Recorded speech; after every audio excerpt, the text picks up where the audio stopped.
बिस्मिल्लाहिर्रहमानिर्रहीम। अस्सलामु अलैकुम वरहमतुल्लाहि वबरकातुहू। शफाअत कैसे की जाएगी? रसूल अल्लाह सल्लल्लाहु अलैहि वसल्लम किसकी शफाअत करेंगे और किसकी नहीं?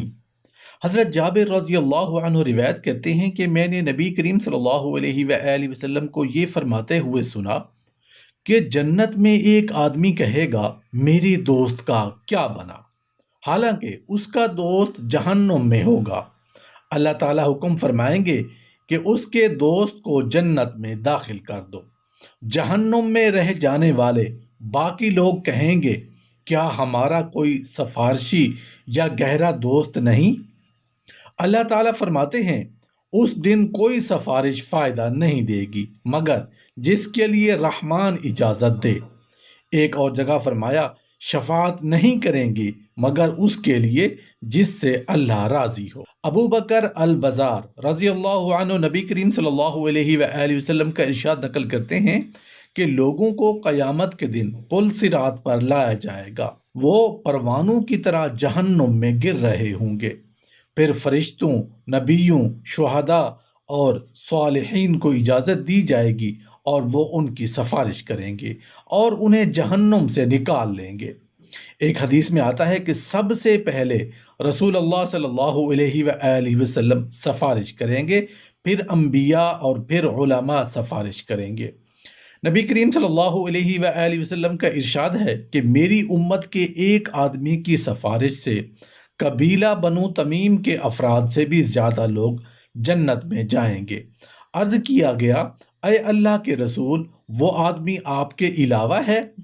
फरमाया, मेरे अलावा कोई और है। नबी करीम सल्लल्लाहु अलैहि वसल्लम का इरशाद मनकूल है, मेरी उम्मत के बाज़ लोग लश्कर की शफाअत करेंगे, बाज़ जमात के लिए सिफारिश करेंगे, बाज़ एक कबीला के लिए सिफारिश करेंगे और बाज़ एक आदमी और उसके घर वालों की सिफारिश करेंगे। अबू उमामा रज़ियल्लाहु अन्हु के हवाला से नबी करीम सल्लल्लाहु अलैहि वसल्लम का इरशाद मनकूल है, फरमाया, अपनी उम्मत के बदअमल लोगों के लिए मैं बेहतरीन आदमी हूँ। लोगों ने पूछा, उसके अच्छे लोगों के लिए क्या होगा? फरमाया, नेक लोग तो अपने आमाल की वजह से जन्नत में चले जाएंगे, लेकिन बदअमल लोग मेरी सिफारिश से जन्नत में जाएंगे।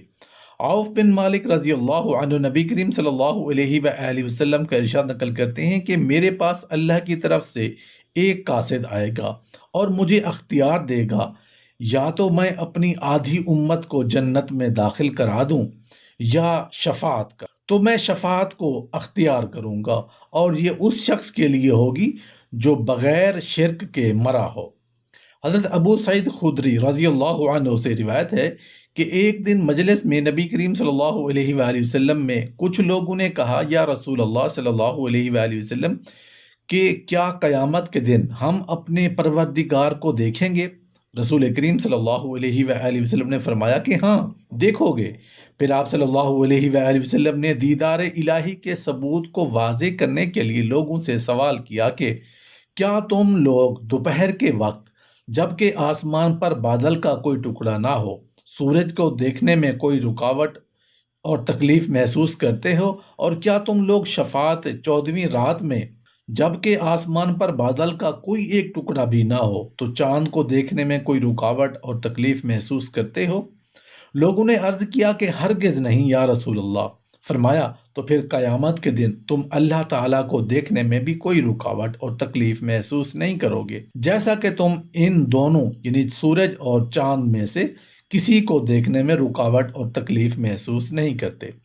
इसके बाद आप सल्लल्लाहु अलैहि वसल्लम ने फरमाया, जब क़यामत का दिन बर्पा होगा और तमाम मखलूक मैदान महशर में जमा होगी, तो एक ऐलान करने वाला ऐलान करेगा कि जो तबका दुनिया में जिस चीज़ की इबादत करता था वो उसी के पीछे रहे।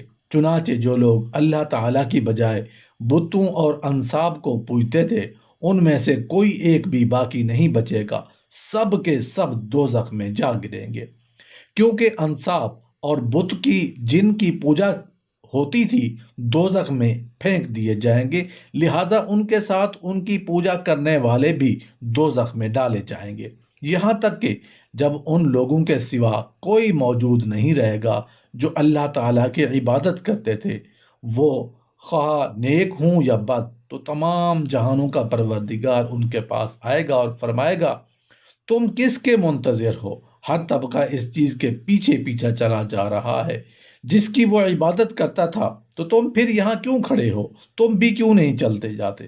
وہ لوگ جواب دیں گے ہمارے پروردگار، ہم نے دنیا میں ان لوگوں سے جو دنیا میں غیر اللہ کی عبادت کرتے تھے اور اب اپنے معبودوں کے پیچھے پیچھے دوزخ میں چلے جا رہے ہیں، پوری طرح جدائی اختیار کر رکھی تھی، حالانکہ ہم اپنی دنیاوی ضرورتوں میں سے ان لوگوں کی مدد اور اعانت کے ضرورت مند تھے، لیکن ہم نے کبھی ان کی صحبت اور ہم نشینی کو گوارا نہیں کیا اور نہ کبھی ان کی اتباع کی، بلکہ ہمیشہ ان کے مد مقابل رہے اور صرف تیری رضا کی خاطر ان سے جنگ و جدال کرتے رہے۔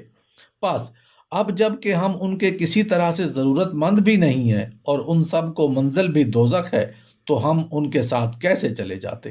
اور حضرت ابو ہریرہ رضی اللہ عنہ کی روایت میں یہاں یوں نقل کیا گیا ہے کہ وہ لوگ جو اللہ کی عبادت کرتے تھے یہ کہیں گے کہ ہم یہاں سے اس وقت تک نہیں جائیں گے جب تک ہمارا پروردگار ہمارے پاس نہیں آئے گا، یعنی جب تک ہم اب اس پر اس طرح سے تجلی نہ فرمائے جس کے سبب ہم اس کو پہچان لے کہ یہی ہمارا پروردگار ہے۔ اور جب ہمارا پروردگار اپنی تجلی اور صفات کے اظہار کی صورت میں کہ جب کہ جس کے سبب ہم اس کو پہچاننے کی صلاحیت رکھتے ہیں ہمارے پاس آئے گا، تو ہم اس کو اچھی طرح پہچان لیں گے۔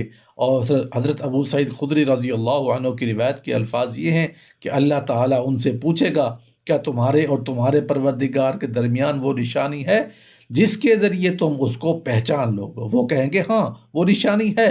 تب اللہ تعالیٰ کی پنڈلی کھولی جائے گی اور اس موقع پر اللہ تعالیٰ ہر شخص کو سجدہ کی اجازت اور توفیق عطا فرمائے گا جو دنیا میں کسی کو دکھانے سنانے اور کسی خوف اور لالچ کی وجہ سے نہیں، بلکہ خود اپنے نفس کے تقاضے یعنی اخلاص و عقیدت کے ساتھ اللہ تعالیٰ کو سجدہ کرتا تھا۔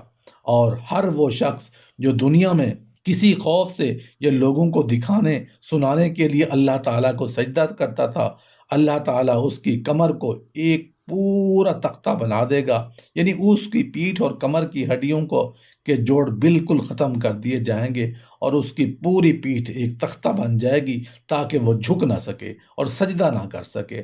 چنانچہ وہ سجدہ میں جانے کے لیے جھکنا چاہے گا جو چت گر پڑے گا، اور دوزخ کے اوپر اس کے بیچوں بیچ پل صراط کو رکھا جائے گا اور شفاعت کی اجازت عطا کی جائے گی۔ چنانچہ تمام انبیاء اپنی اپنی امتوں کے حق میں طلب استقامت اور سلامتی کے لیے دعا کریں گے کہ اے ایمان، اے اللہ ان کو پل صراط کے اوپر سے سلامتی سے گزار دے، ان کو دوزخ میں گرنے سے محفوظ رکھ۔ پس مسلمان لوگ پل صراط کے اوپر سے اس طرح گزریں گے کہ بعض تو پلک جھپکتے ہی گزر جائیں گے، بعض بجلی کی طرح نکل جائیں گے، بعض ہوا کے جھونکے کی مانند، بعض پرندوں کی اڑان کی مانند، بعض تیز رو اور خوش رفتار گھوڑے کی مانند اور بعض اونٹ کی چال کی مانند گزریں گے۔